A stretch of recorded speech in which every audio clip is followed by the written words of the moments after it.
Hello viewers, I welcome you once again for my YouTube channel. So this is the third video I'm making on e-commerce systems. Already we have discussed two videos which are related to e-commerce systems, and the video links I'm going to provide in descriptions. Please go through it, suppose if you have not gone through those videos. In this video, we are going to highlight what are the system functionalities of e-commerce. There are mainly 6 functionalities of e-commerce systems. Those are nothing but user registration or customer registration. We are using a basket tool while performing the online transaction, and we have to go through the payment process, product management, order management, and we have to pay certain tax which we need to provide for goods or services what we are going to purchase online, and how the shipping cost will be in e-commerce system. We are going to highlight all these system functionalities in this video. The first system functionality of e-commerce is user registration. In order to make purchases online, the customer has to register with the site by providing all necessary information. The data what the customer is going to provide, it will be stored in the company's website. It is necessary for the shipment and order processing. Of course, these database will be used later on by the back office system for further proceedings. The second functionality is basket. A basket is nothing but a shopping basket, we can say. It allows the customers to select the products what they want, and then they can go for check out the payment. This basket tool provides, or it is going to summarize the user request by displaying what are the items or products the customer has selected along with the quantities and the price details. Suppose the customer is having the facility to cancel the items which he has selected, or he can go for the modification of the stock items by changing the quantities and all. The next important functionality of e-commerce system is the payment process. Payment process is nothing but the mechanism that facilitates dialogues between the parties. So the parties who are involved in the transactions, these parties are nothing but mainly the bank, that is nothing but the customer's bank, store, that is nothing but the virtual store with whom the customer is going to perform online transaction, and importantly the customer along with his card details. When the customer is going to register online with a site with whom he is going to perform online transaction, after registration, suppose if the customer buys a certain products, the next important process is what he has to make the payment. Normally what happens during the online payment system, obviously the customer is going to select card payments, or else he can go for even internet banking also. Suppose if he selects a card payment, what happens? Normally in this figure I have displayed how the card payment system happens. So here if he selects a card payment, then he has to provide the necessary card details here, like who are the manufacturer of your card, and what is the card number, what is the expiry date, and what is the name printed on your card. Like that basic details he has to provide. Later on what happens, he has to enter the amount, and these details will be transferred online to the bank server.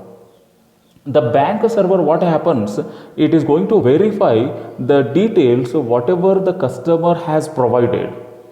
It will match the customer data with the database which is available in the bank server, and it will authorize whether is he the right customer to perform online transaction or what.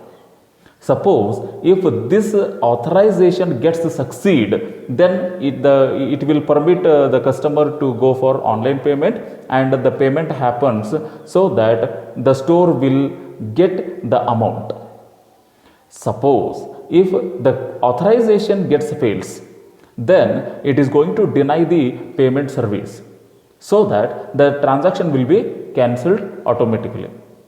So this is what happens during the online payment procedure.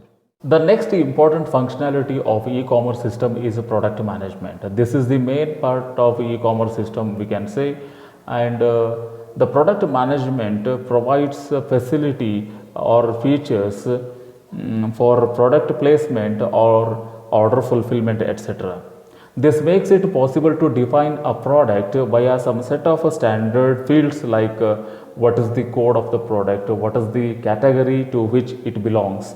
Suppose if the product is belonging to certain subcategories, if any, and what is the name of the product, what are the descriptions or feature specifications of the product, and suppose if the product requires images, then we must place a good quality image in our e-commerce website along with a zooming level, and what are the sizes available for the product, and what are the color combinations it has, and what is the price of the product, and how many quantities left with us.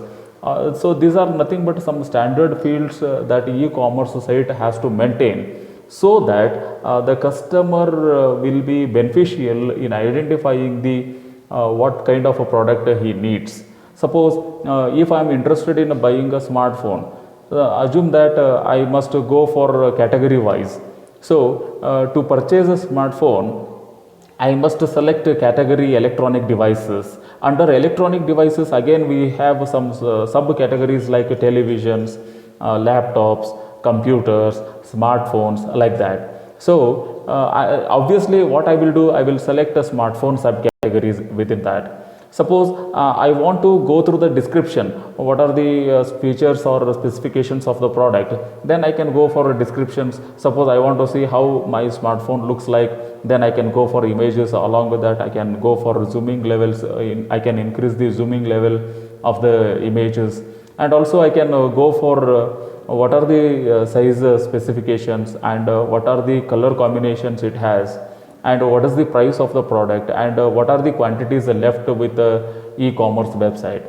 So this is all about how the product management is very helpful in e-commerce system. The next important functionality of e-commerce system is order management. This summarizes all delivery and order information to enable the correct delivery. It must include the list of product details what the customer has purchased. Along with that, it must contain the customer's basic details which is necessary for the shipment, like the delivery address, delivery time, and it also must contain the payment process details. These orders may be printed for the attachment to the shipment, so that the product has to reach the right person at the right time. So this is the intention of order management.